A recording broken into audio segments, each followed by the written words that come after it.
일본에서 확진자가 하루 새 266명이 늘었는데 하루를 기준으로 보면 가장 많은 수치입니다. 상황이 악화하자 일본 정부는 입국 거부 국가와 지역을 대폭 확대했는데요. 우리나라에 대해서도 기존 대구 경북 일부에서 한국 전역으로 확대했습니다. 교민들의 불편이 예상되고 있습니다. 김경주 도카이대 교수 연결해서 자세한 이야기 들어보겠습니다. 안녕하세요. 네, 안녕하십니까? 네, 지금 도쿄에 살고 계신 거로 알고 있습니다. 네. 코로나19가 빠르게 확산하고 있는데 현지 시민들 반응은 어떻습니까?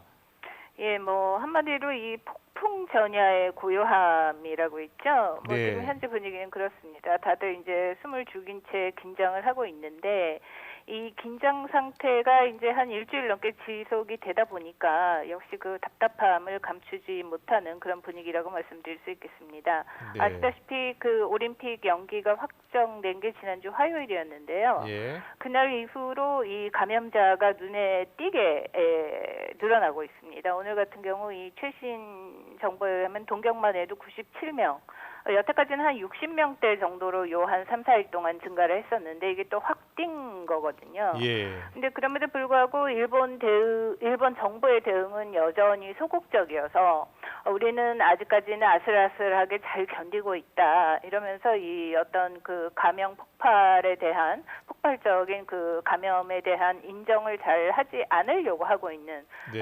그러나 이제 조만간 할 수밖에 없는 음, 그런 상황이라고 말씀드릴 수 있겠습니다. 그렇군요. 일본 정부의 그런 태도와 달리 일본 시민들은 폭풍 전야 매우 불안해하고 있다고 말씀 전해주셨는데 도쿄의 경우 종합병원 내 집단 감염도 큰 문제인 것으로 보입니다. 현지 언론은 어떤 반응을 보이고 있습니까?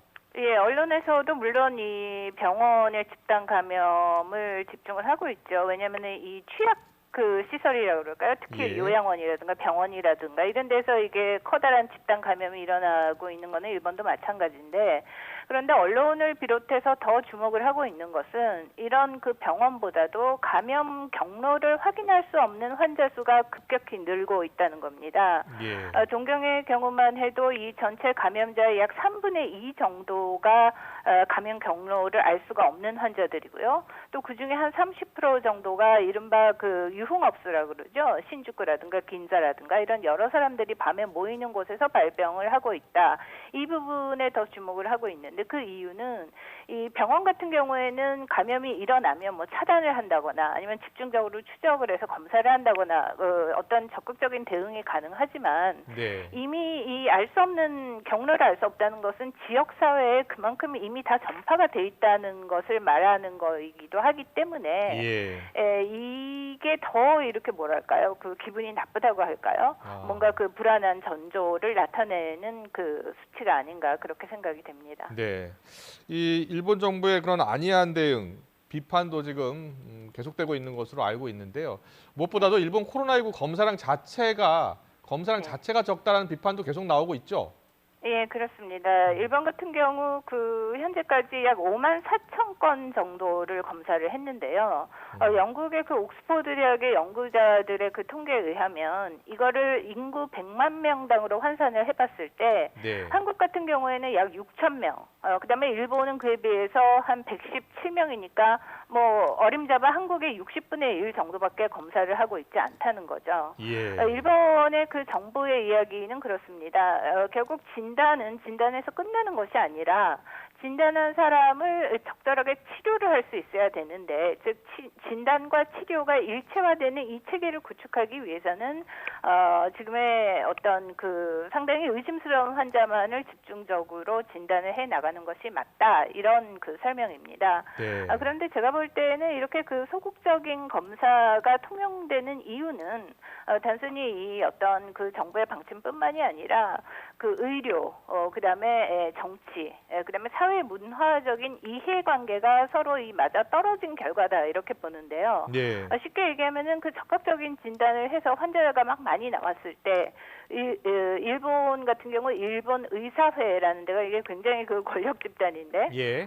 그 입장에서 보면은 이게 환자들이 그냥 막 몰려와가지고 그야말로 의료 붕괴 일어나는 거 아니냐, 아수라장이 되면은 누가 책임질 거냐 이런 생각을 할 수가 있고 네. 또 정치 입장에서도 이게 환자가 급격히 늘어나면은 그동안 선제적인 대응 안 하고 뭐 했냐 이런 뭐 정권 비판은 뭐 이거는 불보듯 뻔한 거고 예. 그다음에 사회 문화적으로도 그 일본에서는 그 남한테 민폐를 끼치는 거를 최대 그 죄악시하죠. 예. 그래서 만약에 내가 의심스럽지만 내가 이제 그 코로나 그 환자로 밝혀졌을 때 직장도 폐쇄되고 나 때문에 이게 민폐가 되느니 그냥 조용히 넘어가자 뭐 이런 사회적인 분위기도 상당히 있어서 여태까지는 그 소극적인 검사에 시중을 해왔던 것 같은데 그러나 이러한 그 검사 태도도 점점 이게 한계에 다다르고 있다 이렇게 말씀을 드릴 수 있겠습니다. 일본 같은 경우 그 감염법 연구소의 전문가 회의가 지속적으로 일본 정부에 조언을 하고 있는데요. 네네. 여기서도 이미 이게 위기적 상황이다. 우리가 검사를 안 해서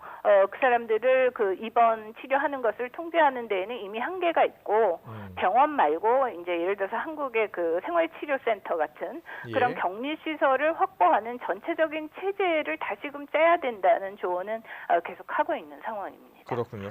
아베 총리가 최근에 이제 마스크를 쓰고 네. 업무를 보고 있는 것을 이제 화면으로 볼 수 있었는데요. 일본은 마스크 부족 현상이 심하다고 들었습니다. 마스크 네. 수급 상황은 좀 어떻습니까? 쉽게 구할 수 있습니까?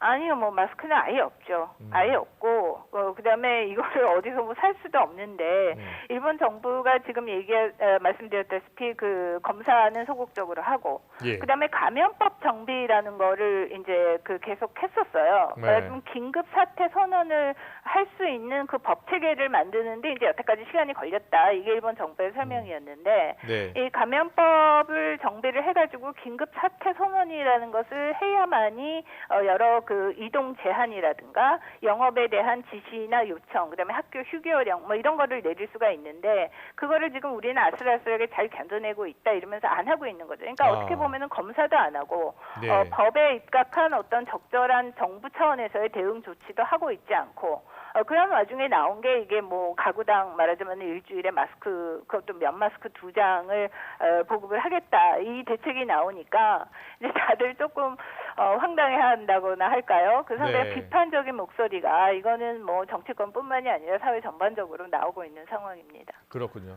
그리고 이번에 입국 거부 대상을 한국 전역으로 확대하지 않았습니까? 네. 예, 그래서 우리 교민들의 불편이 예상되는데 우리 교민들 반응은 어떻게 나오고 있습니까? 글쎄요, 뭐 일본의 그 입국 제한을 한 게 한국뿐만이 아니라 유럽 포함해서 한 49개국 정도로 이제 확대를 했는데요. 네. 이런 경우 뭐 일본뿐만이 아니라 어디에 계시는 교민들도 이제 상당히 좀 불편함을 겪을 수밖에 없지 않나 이렇게 생각이 됩니다. 특히 예. 일본 같은 경우로 보자면 얼마 전에 그 국민적인 코미디언인 시무라 켄이라는 분이 이 코로나19로 사망을 했습니다. 그렇게 되자 이제 인터넷이죠. 거기서 이제 중국인들이 뭐 시무라 켄을 죽였다 뭐 이런 식으로 인종차별적인 그 발언이 계속해서 쏟아져 나왔고요. 예. 또 최근에는 일본의 그 코로나 확진자 중에 30%가 외국인이래더라. 근데 그 외국인에는 당연히 이 제일교포가 많이 포함이 돼 있죠. 이런 그 뜬소문이 나니까 일본의 후생 노동성에서 공식적으로 그렇지 않다. 그것은 사실이 아니다. 이렇게 부정하는 일까지 있었습니다. 예. 그래서 이렇게 그 전염병이 만연한 가운데 외국인에 대한 혐오 뭐 이런 것이 아직까지 그 뭐 유럽이나 뭐 미국에서 보고되는 그런 경우는 아직은 일본에는 없습니다만은 네. 그래도 이제 상당히 다들 조심스러워하면서 지내시지 않을까 그렇게 생각을 합니다. 네. 그리고요.